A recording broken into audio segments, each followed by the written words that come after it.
नमस्कार। Avon astro channel में आपका बहुत बहुत स्वागत है। मैं श्रीराम स्वामी।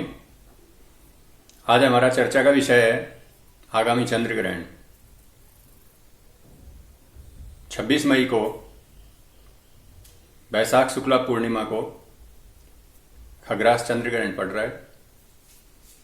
यह चंद्र ग्रहण हमारे देश के पूर्वोत्तर राज्यों में, बंगाल क्षेत्र में, कुछ उड़ीसा के क्षेत्र में, असम के क्षेत्र में, त्रिपुरा क्षेत्र में इधर दृश्यमान होगा। यह ग्रस्तोदय चंद्र ग्रहण है, यानी ग्रहण की अवस्था में ही चंद्रमा उदय होगा। इस ग्रहण का जो स्पर्श है 3:18 पर, सायंकाल 3:18 पे इस ग्रहण का स्पर्श काल है।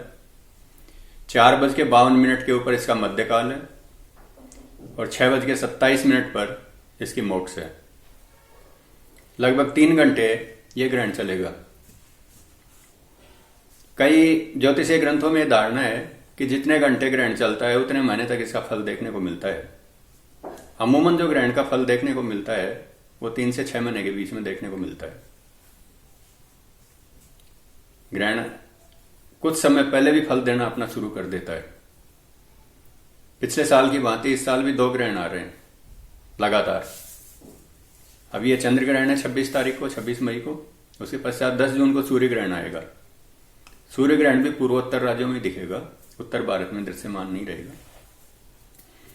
अब इस ग्रहण के फल के बारे में चर्चा करते हैं कि राजनीतिक रूप से इस ग्रहण के क्या क्या फल पड़ने वाले हैं। हमारे देश के सामने कूटनीतिक रूप से दूसरे देशों के संबंध में बड़ा विकट प्रश्न खड़ा होगा। किस देश के साथ जाएं, किस देश के साथ नहीं जाएं, इस तरह का कोई ना कोई गंभीर संकट खड़ा होगा। 2 देशों के झगड़े में कोई दूसरे 2 देश लड़ेंगे, उनके झगड़े में हमारे देश को नुकसान होने की संभावना पूरी रहती है। ये देखने को मिलेगा। हमारे देश के राष्ट्र सम्मान में पिछले दिनों में जो बढ़ोतरी हुई है, शीर्ष पे पहुंचा है, राष्ट्र के सम्मान में थोड़ी कमी देखने को मिलेगी और सरकार के ऊपर भी प्रश्न चिन्ह खड़ा करेंगे। हमारे देश के लोग, विदेशी लोग हमारी सरकार के ऊपर, हमारी सरकार की कार्यशैली के ऊपर प्रश्न चिन्ह खड़ा करेंगे। छूत और ज्वर की बीमारी बढ़ेगी। जैसा कि आप देख रहे हैं कोरोना काल चल रहा है, तो छूत और ज्वर की जो बीमारी है ये लगता है लंबी अवधि तक चलेगी। कहीं कहीं उपद्रव देखने को मिलेंगे, राजद्रोह देखने को मिलेगा, चोरों का नाश होगा, चोर पकड़े जाएंगे। बहुत से लोग अमानवीय काम करेंगे और वो पकड़े भी जाएंगे। और इस समय में साधारण जो लोग हैं, साधारण श्रेणी के जो लोग हैं, उनका मरण ज्यादा होगा। गोमती के राजा, गोमती नदी उत्तर प्रदेश में बहती है। लखनऊ गोमती के किनारे बसा हुआ है और गोमती के वर्तमान समय में जो राजा हैं योगी आदित्यनाथ हैं। उनके लिए आगामी समय संकटपूर्ण है। 3 से 4 महीने राजनीतिक रूप से उनके लिए संकटपूर्ण है। उनके प्रतिद्वंदी, उनके शत्रु उनके लिए संकट पैदा करेंगे, इस बात की पूरी संभावना है। बंगाल, बिहार, उड़ीसा और पूर्वोत्तर राज्य, इधर थोड़ी सी तकलीफ रहेगी। उपद्रव भी देखने को मिल सकता है। भौगोलिक रूप से भी कुछ संकट आ सकता है। कोस्टल एरिया जितने भी हैं, समुद्र के किनारे जो शहर बसे हुए हैं, वहां संकट देखने को मिलेगा। और मछलियों के लिए भी संकट की स्थिति रहेगी। मछलियों में कोई रोग हो सकता है, मछलियों की मृत्यु हो सकती है, इस तरह की चीज देखने को मिलेगी। यवन देशों में संकट रहेगा, जो मुस्लिम कंट्रीज हैं उनमें संकट रहेगा, खासतौर से ईरान और मुल्तान। 2 जगह पे कुछ समस्या पैदा हो सकती है, कोई संकट पैदा हो सकता है, इस तरह की स्थिति रहेगी। अब तेजी मंदी की चर्चा करते हैं। इस ग्रहण का जो प्रभाव है किन चीजों को तेज करेगा और किस में मंदी लाएगा। नारियल, सुपारी, लाल रंग की वस्तुएं, कागज, सूती कपड़ा, केमिकल, दवाइयाँ और चांदी, इनमें तेजी की पूरी पूरी संभावना रहेगी। जैतून का तेल खास तौर से उसकी कीमत बहुत ज़्यादा बढ़ेगी, ये स्थिति देखने को मिलेगी। अब राशियों की चर्चा करते हैं। व्यक्तिगत तौर पे किस राशि के लिए ये जो ग्रहण है शुभ है और किस राशि के लिए खराब है। मेष राशि से 8वीं राशि में हो रहा है, इसलिए मेष राशि के लिए ग्रहण निष्ठ रहेगा, अच्छा नहीं रहेगा। उनके लिए अचानक कोई ना कोई बाधा पैदा हो सकती है, कोई संकट खड़ा हो सकता है। वृषभ राशि के लिए उसके सहयोगी उसके ऊपर आक्षेप लगाएंगे, जीवन साथी से मतभेद रहेगा। मिथुन राशि को थोड़ा सा संघर्ष का सामना करना पड़ेगा, दिमाग में चिंताएं ज्यादा होंगी, रोग का नाश होगा। कर्क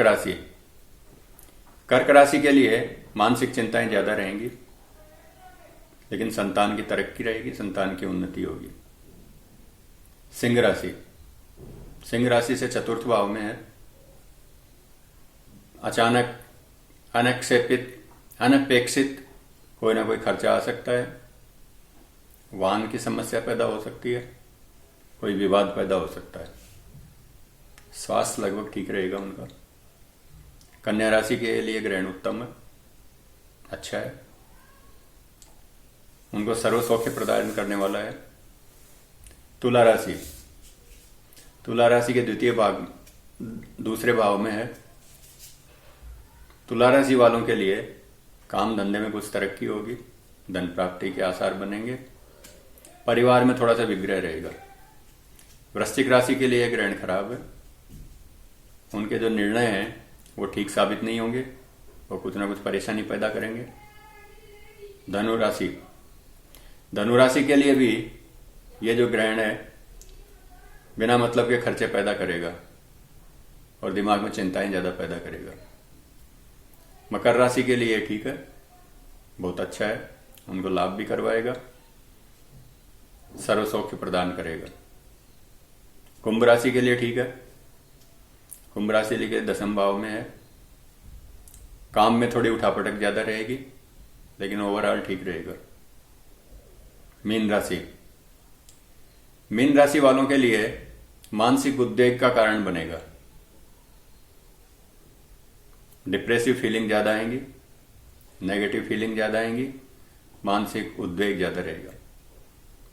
तो ये था राजनीतिक रूप से, भौगोलिक रूप से और व्यक्तिगत रूप से इस ग्रहण का जो प्रभाव पड़ने वाला है वो हमने आपको बताया। अब ये 2 ग्रहण एक साथ आ रहे हैं, तो चंद्र ग्रहण और सूर्य ग्रहण जब आगे पीछे 15 दिन के अंतर से आते हैं, उस समय कहीं ना कहीं भूकंप जरूर आता है। आप देखिएगा 26 तारीख को चंद्र ग्रहण है, उसके पश्चात 10 जून को सूर्य ग्रहण है। इनके मध्य में या इनके 10-5 दिन आगे पीछे ही कोई ना कोई प्राकृतिक आपदा या भूकंप की पूरी पूरी संभावना है। आज के लिए इतना ही। अगले एपिसोड में फिर एक नए विषय के साथ में आपके सामने प्रस्तुत होंगे। A1 एस्ट्रो चैनल के दर्शकों के लिए मैं यही कामना करता हूं कि सर्वे भवन्तु सुखिनः, सर्वे सन्तु निरामया, सर्वे भद्राणि पश्यन्तु, मा कश्चित् दुःख भाग् भवेत्। नमस्कार, जय मां पीताम्बरा।